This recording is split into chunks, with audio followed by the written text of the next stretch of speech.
everyone, it's Sevy. In this video, I want to continue my guide on Eula, but this time focusing on her weapon choices. I'll go into more detail about how strong each weapon is by comparing their damage output and unique effects or qualities that give some weapons certain advantages. Our weapon contenders are the Snowtombed Starsilver, Luxurios Sealord Claymore, Prototype Archaic, Akuoumaru, Serpent Spine, Skyward Pride, Wolf's Gravestone, and of course, the Song of Broken Pines. Let's begin. To simplify our comparison, I'm going to compare all percent differences in reference to an R1 Snowtombed Starsilver. This is the default option that all players will have access to when they reach Dragon Spine, which can be done early enough in the game. The Luxurios Sealord is also a great free-to-play weapon, but since it's an event-exclusive reward, players who started after its event unfortunately won't have access to it. So we're setting the Starsilver as the baseline to show percent differences. I'll be grouping my comparisons for organization. The first group consists of the free-to-play options, the second group consists of the Serpent Spine and Akuoumaru, and the third group consists of the Wolf's Gravestone, Skyward Pride, and Song of Broken Pines. I'll discuss the weapon descriptions, stats, and effects, then we'll do the side-by-side damage comparisons of her Burst Lightfall Sword on 14 stacks, her Skill Lightfall Sword, and her one-hit normal attack. The team I'm using is a standard Eula comp consisting of Beidou, Fischl, and Diona, and our main purpose is to proc Superconduct for physical resistance reduction on enemies. If you notice a food buff, it's only for crit rate, so it's easier for me to get the crit numbers. The numbers shown are critical hits at Eula's 171% critical damage. The only exception will be for Serpent Spine, where I'll be simulating greater crit damage to play towards its crit rate stat advantage. For the build, this Eula is at C2 and using a 4-piece Pale Flame. The most important thing to note about my constellations is that C1 provides an additional 30% physical damage bonus, which is an estimated increase of 10 to 13% damage output.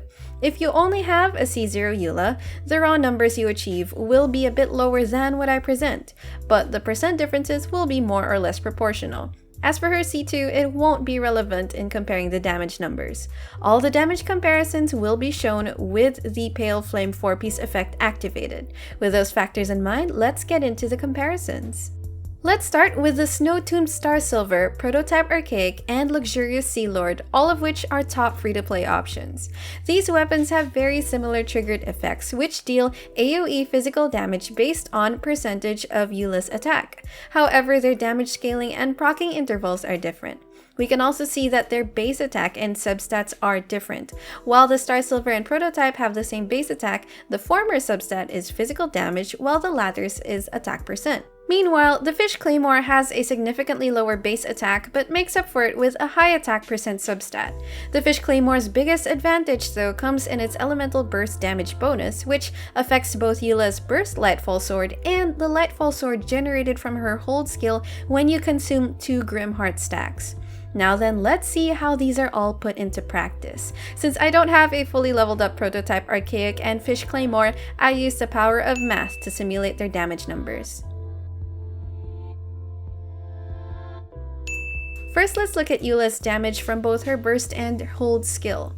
The Tuna Claymore predictably has the highest Lightfall Sword damage, followed by the Starsilver, with the Prototype a little behind. If you want the highest damage per screenshot, the R5 Tuna is your best bet. Now for her normal attacks. The Starsilver comes out on top thanks to that physical damage bonus in effect. Taking a brief look at the passive procs, Snowtombed Starsilver's and Prototype Archaic's AoE both proc from auto attacks, but at different intervals. Starsilver's procs every 10 seconds and Prototype procs every 15 seconds, but has a higher multiplier.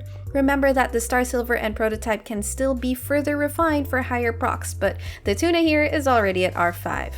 While the Starsilver's effect would have outputted the most total damage thanks to its shortest 10-second cooldown and higher chance, the biggest issue is that it needs to hit a cryo-affected enemy to get the higher damage multiplier. This might lead to inconsistent damage numbers if you fail to do so consistently. Anyway, my overall evaluation is that the total damage difference among these three is negligible in most practical use. As such, you can settle on any weapon with Eula. For me, I choose the Starsilver thanks to its fashion points. Now for the less accessible 4 stars, the Serpent Spine can only be acquired through the paid battle pass, while the Akuoumaru ran for a limited time on a recent weapon banner. The Serpent Spine provides a crit rate substat, which makes it much easier to build your crit stats. Being the only crit rate weapon among our choices, we should also then compensate by having more crit damage, which is one of its biggest advantages. I'll show you what the damage looks like with and without the compensated crit damage that I calculated. My Serpent Spine is also at R5, so I'll show you the damage calculations at R1. As for the Akuoumaru, it's a beautiful weapon that works best on characters that rely a lot on burst damage, which is exactly what Eula is. It gives an elemental burst damage bonus that relies on the total burst cost of your team. I'm using a more generally accessible team composed of Beidou, Fischl, and Diona, and the total burst cost we get is 300, which is pretty good.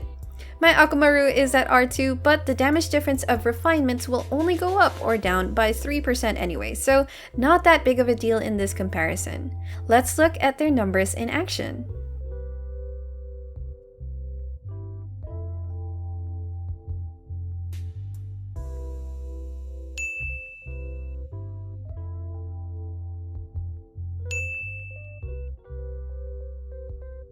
At first glance, the R5 Serpent Spine's damage looks low, but we still need to account for adding crit damage. In this case, I'll consider adding 50% crit damage in exchange for the 25% crit rate added by the weapon substat. Then I'll show you the damage at R1 with additional crit damage already. The result is as follows. So from this, we can see that the Serpent Spine, being a paid weapon, proves its worth by having significant damage bumps in her burst and normal attack damage. As expected, Akuoumaru loses out on normal attacks but hits hard with its burst damage. But if you were lucky to get the Akuoumaru, even at R1, it's already amazing value for Eula's burst damage. Finally, here are the heavyweight contenders. I have the Skyward Pride, Wolf's Gravestone, and her signature weapon, the Song of Broken Pines. The Skyward Pride substat is just energy recharge, and while that's quite the change from the Wolf's Gravestone's attack stat and the physical damage bonus of Broken Pines, it at least gives the advantage of giving her all the ER you'll need, and you can a lot more attack or crit substats on your artifacts. However, I won't simulate that anymore. Skyward Pride compensates a bit by having a damage bonus across all of Eula's damage. It also has the effect where you generate this vacuum blade, adding damage over time. Meanwhile, the Wolf's Gravestone functions as quite the stat stick, giving her a very high attack percent bonus, more so if the effect is triggered. Since that effect is too conditional and impractical to expect to proc, I'll only be showing the damage numbers of Wolf's Gravestone without the effect. And finally, the Song of Broken Pines is Eula's signature weapon. It has the highest base attack of any Claymore. It adds physical damage bonus, and the triggered effect further increases her attack and attack speed, meaning you can quickly get in more hits to stack on your burst, and more so at higher refinements. It's expected to be her absolute best in slot, so let's see how it stacks up. First is the burst damage, then her hold skill and normal attack one hit. And you can see that from the results across damage, the Skyward Pride has a very small decrease from an R1 Snowtombed Starsilver. The Wolf's Gravestone on R1, even without the triggered weapon effect, already has 18% on the Starsilver, and R1 Song of Broken Pines has a 28% increase from Snowtombed Starsilver. Additionally, my Skyward Pride's vacuum blades give 7,300 when they crit and 2,700 on non-crit, and you get at most 8 vacuum blades for every 20 seconds. In my case, they can give around 20 to 60,000 total additional damage every 20 seconds. Not bad. It makes up for its lower burst damage compared to the other 5 stars. While the Wolf's Gravestone and Song of Broken Pines clearly outdamage the Skyward Pride by a lot, the advantage of a Skyward Pride is having more frequent burst uptime due to its energy recharge substat. For example, let's take a look at the side-by-side of Skyward Pride versus any other non-energy recharge weapon. Eula's energy recharges faster, and there's quite a significant gap of having the burst ready between Skyward Pride and another weapon. And again, you can instead a lot more attack or crit damage substats on her artifact substats, since you'll have all the ER you need thanks to the Skyward Pride. I estimate that the damage numbers I showed can still increase up to 5 to 10%. But if you want the highest damage numbers, then either the Wolf's Gravestone or Song of Broken Pines will do the job, and you can just exercise better energy management with your support batteries.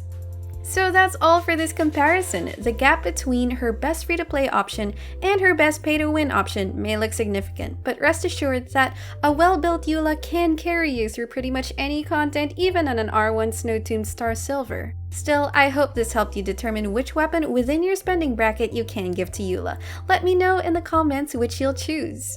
If you're looking for a comprehensive guide to building and playing Eula, you can check out my previous video. And if this video helped you out, don't forget to leave a like, consider subscribing to my channel for more guide content, and I will see you soon. Take care!